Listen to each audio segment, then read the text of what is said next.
इस समय हम रोहतक के बस स्टैंड पे हैं और 26 जनवरी को हरियाणा सरकार की तरफ से 5 जिलों में जो है 5 शहरों में जो ईवी जो बसेज हैं वो चलाई जा रही है जो लोकल पर चलेंगी, लेकिन जो हरियाणा रोडवेज के जो कर्मचारी हैं उसको लेकर विरोध कर रहे हैं। हमारे साथ जो रोडवेज कर्मचारी हैं वो इसका विरोध कर रहे हैं, उनसे बात करते हैं आखिर जो ये लोकल बस है उनका विरोध क्यों कर रहे हैं आप? देखिए, किलोमीटर स्कीम की बसें हैं ये, और हमारा निजीकरण के खिलाफ पहले से ही विरोध है।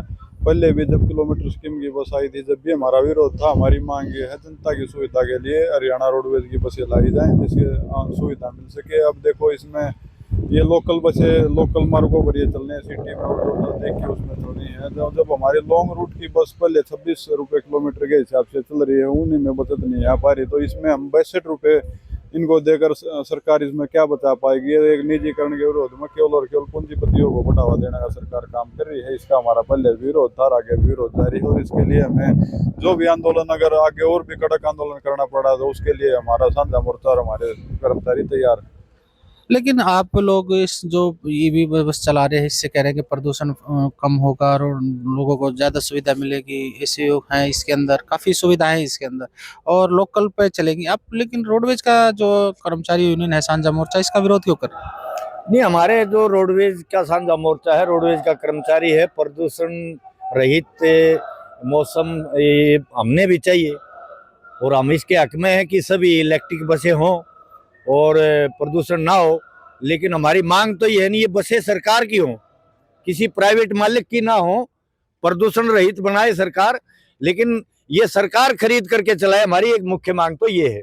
दूसरी बात ये है कि आम जनता की आज हालात देखेंगे, जिस देश में 80-85 लाख लोग जो गरीबी की रेखा से नीचे हो, 5-10 किलो अनाज लेकर के जो अपना पेट पालन पोषण कर रहे हो, क्या वो एसी के किराए को वहन कर सकेंगे? इसलिए हमारी ये मांग भी है, आज के दिन जो हालात है देश प्रदेश के, कि वो साधारण बसें अगर चलाई जाती तो इस देश के छात्र, मजदूर, किसान और कमेरे वर्ग के बच्चे भी, छात्र छात्राएं भी जो है इन बसों में सफर कर सकते थे। आप हालात देखेंगे, इसमें 47 कैटेगरी जो है ना, सरकार ने सब्सिडाइज कर रखी है, सब्सिडी दे रखी है। ये तो लोकल पे चलेंगे ना, ये शहर के लोकल शहर पे में। चलेंगी, शहर की शहर में कौन से बैठेगा इसमें?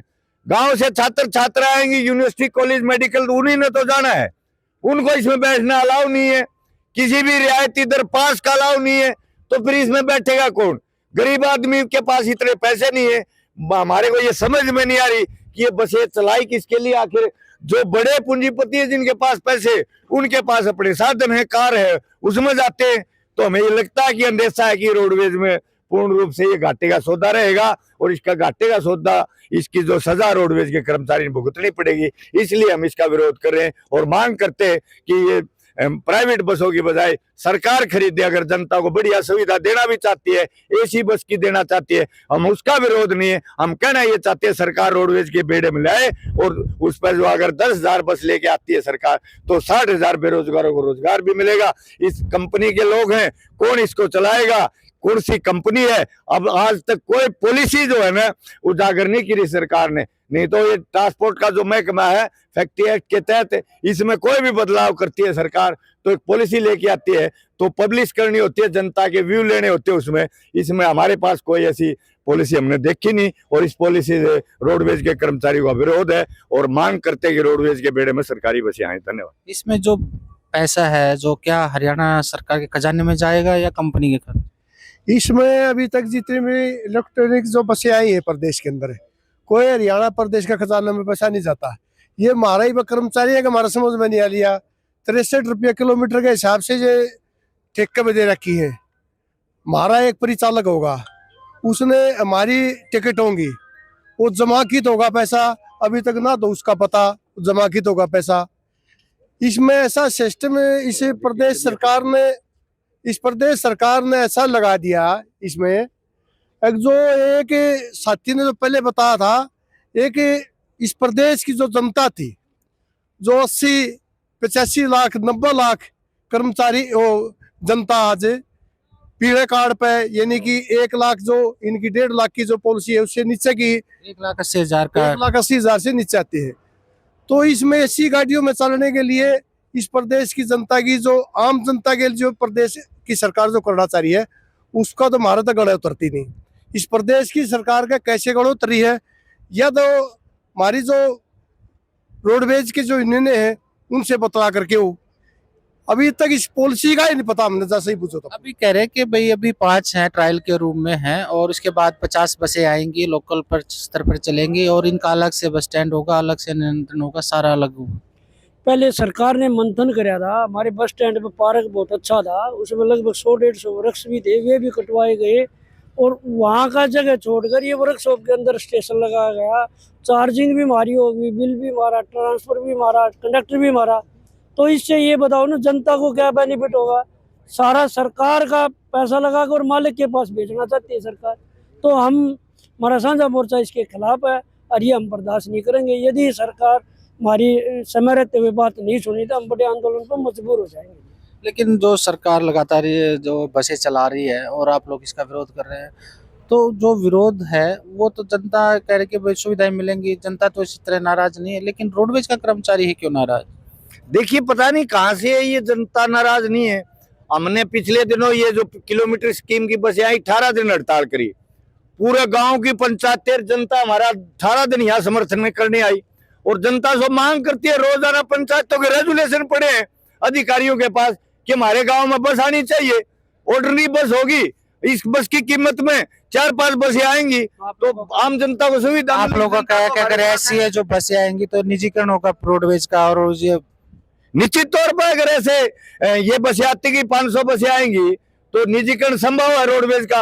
अब भी हमारे पास जो है सरकारी बसों का, जब हम नौकरी पर लगे 3840 बसें होती थी 89-90 के अंदर, अब आते आते आप देखोगे आज हमारे पास रोडवेज के बेड़े की लगभग 2300-2400 बसें हैं जो कंडम हो जाती है बसें, उनके बदले कोई रिप्लेसमेंट नहीं दे रही सरकार। ये जो दूसरे तरीके अपना रही है। आगे क्या रूपरेखा रहेगा?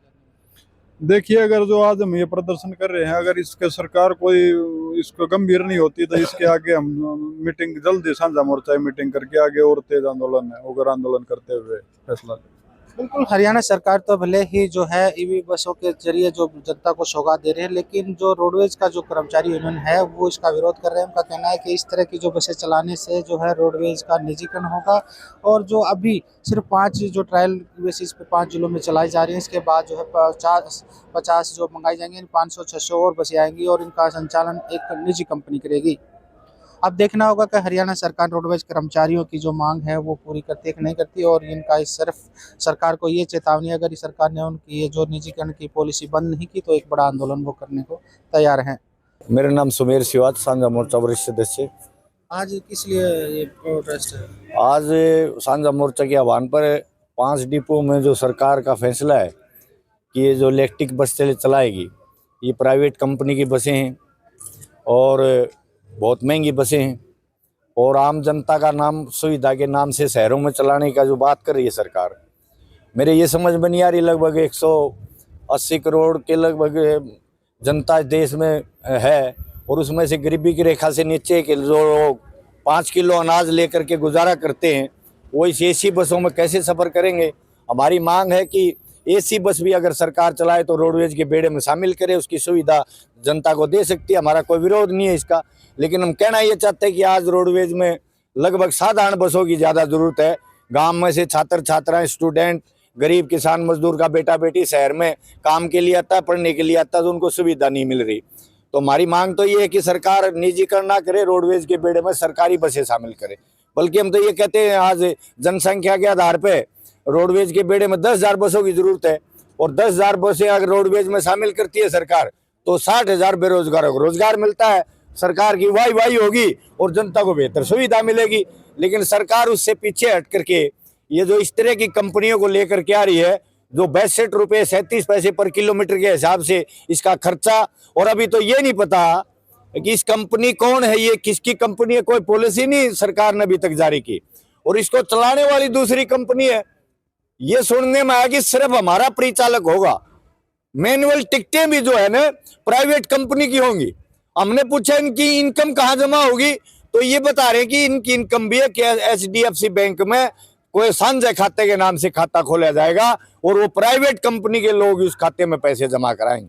मशीन हमारी, कंडक्टर हमारा, मैनुअल टिकट इनकी वो पैसे किसके पास जाएंगे? एक तरफ ये कह रहे हैं कि हमने 62 रुपये 37 पैसे किलोमीटर के हिसाब से इन बसों को हायर कर रखा है। आप देख ही रहे हो, ये बस खड़ी है, यहाँ पे इलेक्ट्रिक का जो सिस्टम लगा है इसमें लाखों लाखों रुपये अभी तक सरकार खर्च चुकी है। और हमारे इस जगह पे अगर प्राइवेट बस से हैं किलोमीटर से हायर किए तो ये पहले से चल रही 26 रुपए कुछ पैसे में ये बाहर काम होता है, बाहर वाले अपने मैकेनिक इनके कंडक्टर हमारा है, उस हिसाब से भी हमें समझ नहीं आ रहा है ये पॉलिसी क्या है।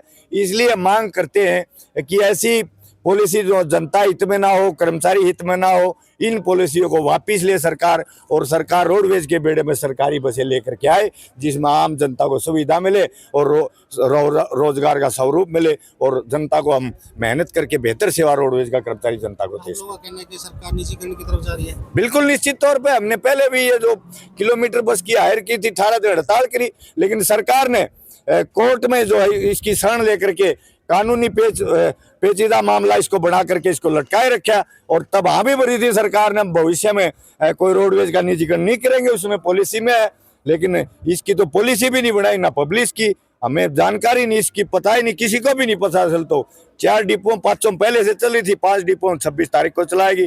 गणतंत्र दिवस है, हमें तो उम्मीद थी कि सरकार जो है गणतंत्र दिवस पर प्रधानमंत्री देश में वहाँ लाल किले से ऐलान करेगा कि इस देश के सरकारी महकमों का निजीकरण नहीं होगा और रोजगार के जितने भी खाली पद पड़े वो भरे जाएंगे। लेकिन सरकार उल्टा ये जो गणतंत्र के दिवस के दिन जो है ना प्राइवेट बसों को जो चला रही है, हमारे तो ये समझ में नहीं आ रही सरकार की पॉलिसी। सरकार जनता की एक पूंजीपतियों की, ये आप देख लो, ये तो पूंजीपति को मुनाफा सीधे सीधे दिख रहा है कि सब सारे आगे का। हमारी 3 तारीख की मीटिंग है साझा मोर्चा की, उस मीटिंग में विचार विमर्श करके आगामी कोई न कोई बड़े आंदोलन की घोषणा हम उसमें करेंगे। और हमारी ये मांग नहीं, मांग तो हमारी 10 साल से पीछे से कर्मचारियों की मांग मुद्दे, बहुत बोनस नहीं मिला हमें, कच्चे कर्मचारी पक्का नहीं करा, चालक परिचालक लिप का वेतनमान पेंडिंग है, सरकार ने हाँ रखी है लेकिन वो लागू नहीं करी। नई नई पॉलिसी लेके आ रही है सरकार और सहमति जताई सरकार ने कि आपकी मांग ठीक है। और अब तो 8वां वेतन आयोग आ गया, अब सरकार से मांग करते हैं कि 8वां वेतन स्वतंत्र वेतन आयोग गठन करे हरियाणा सरकार, जो जिन कर्मचारियों वेतन विसंगतियां हैं उसको इसमें दूर करे सरकार। मैं जय कुमार दैया, सदस्य साझा मोर्चा रोहतक डिपो। आज जो हरियाणा रोडवेज के कर्मचारियों द्वारा सरकार द्वारा जो ये इलेक्ट्रॉनिक 5 बसें अपने डिपो में 5 रेवाड़ी, 5 हिसार, 5 अम्बाड़ा और 5 सोनीपत से 26 जनवरी को चलाने का जो निर्णय लिया है, इन बसों को अगर सरकार हरियाणा रोडवेज में मर्ज करके चलाती, हमें कोई एतराज नहीं था। पहले भी किलोमीटर स्कीम की गाड़ियां हमारे बीच में चल रही है, लेकिन सरकार ने प्राइवेट बसों को कर्मशालाओं के अंदर जगह देके सबसे बड़ा रोडवेज के कर्मचारी के साथ विश्वासघात किया है। दूसरा, 62 रुपए और 35 पैसे पर किलोमीटर के हिसाब से सरकार ने तय तो किया है, लेकिन इस पॉलिसी के आधार से ये नहीं बता सकते कि ये ठेकेदार रोडवेज को देगा या रोडवेज विभाग इन प्राइवेट बस मालिकों को देगी। अब आप देखो, रोहतक का उदाहरण आपके सामने है, आपके सामने ये बना हुआ आलीशान पार्क जो सरकार ने इन्हीं बसों के नाम से हरे भरे वृक्षों का विनाश किया, और आज इस पार्क की तरफ सरकार का या अधिकारियों का किसी का भी कोई ध्यान नहीं है। हरियाणा रोडवेज के कर्मचारियों के साथ एक प्रकार से धोखा करके कर्मशाला के अंदर खड़ी करके चार्जिंग पॉइंट लगा के करोड़ों रुपए का नाजायज वेस्टेज इस्तेमाल करके इन बसों को चार्ज करके और 26 जनवरी से रोड पर गंतव्य के लिए तैयार कर दिया। दूसरा, हमारी मांग ये है, सरकार बसें उतारे कोई दिक्कत नहीं, लेकिन जब जनता के बीच में ये कह रहे हैं कि भी एसी बसें दी है, एसी बसों में आप देखो, दिल्ली के उदाहरण है आपके सामने, अधिक से अधिक 25 रुपए किराया है, लेकिन यहाँ प्रत्येक 5 किलोमीटर के ऊपर इन्होंने अलग से रेट बढ़ा गए। 5 रुपए से लेके 40 रुपए तक किराया जो जनता से वसूला जाएगा ये तय कर रहा है। हरियाणा रोडवेज की बसें अनेकों स्टेटों में जाती हैं, इनकी सीमित दूरी रहेगी 35 किलोमीटर और 35 किलोमीटर शहर में लोकल चलेंगी। अब आप देखो, यहाँ अनेकों प्रकार के बड़े बड़े ब्रेकर बना देते हैं रोड पे, गड्ढों का सामना करना पड़ेगा, कल का यहाँ सामने उदाहरण है आपके बीच में, एक बस रोड टेस्ट के लिए निकाली गई, जिसकी यहाँ ओवरफ्लो जो बने हुए पुल उनके नीचे भी टच होगी और ब्रेकर पर नीचे से रोड क्रॉस करने के बाद वो ब्रेकर पर लग के आई है, जिसमें आर्थिक हानि हुई है। अब ये नहीं पता वो हानि सरकार की हुई है या रोडवेज की। रोडवेज विभाग के आला अधिकारी कल सुबह 6 बजे इनका मार्गदर्शन करेंगे 26 तारीख को। उससे पहले मेंटेनेंस में लगे हुए हैं, किसी प्रकार से रोड पर उतरे, जबकि ये जनता के साथ पूरा धोखा किया जा रहा है। जनता को किसी प्रकार की फ्री सुविधा नहीं है। दूसरा मैं आपको बताऊं, हरियाणा रोडवेज का कर्मचारी, पुलिस अधिकारी कर्मचारी, पत्रकार महोदय, यहाँ तक के छात्र छात्राएं इसमें निःशुल्क यात्रा नहीं कर सकते। ये सबसे बड़ा धोखा है, हमारे विभाग के बीच में लाई गई है। हमारा परिचालक इन पर काम करेगा, लेकिन वो परिचालक ड्यूटी के दौरान अगर ये ब्रेक डाउन हो जाती है तो अपना किराया लगा के ही हेड ऑफिस में आओगा। प्रदर्शन किया है, विरोध हम इसका पुरजोर विरोध करते हैं। तो आगे क्या रणनीति रहेगी? आगे 3 तारीख को साझा मोर्चा राज्य की जो टीम है हमारी, वो मीटिंग बुला के बड़े से बड़ा आंदोलन करने के लिए मजबूर होगी अगर सरकार इस कदमों को पीछे नहीं हटाती। आज हमने महाप्रबंधक के माध्यम से सरकार को, हमारे डीजी महोदय को ज्ञापन दे दिया है और ये संज्ञान रहते 24 घंटे अभी बाकी हैं। अगर 24 घंटे के अंदर इन पर कोई रोक नहीं लगाते तो बड़ा आंदोलन करने के लिए रोडवेज का कर्मचारी मजबूर होगा।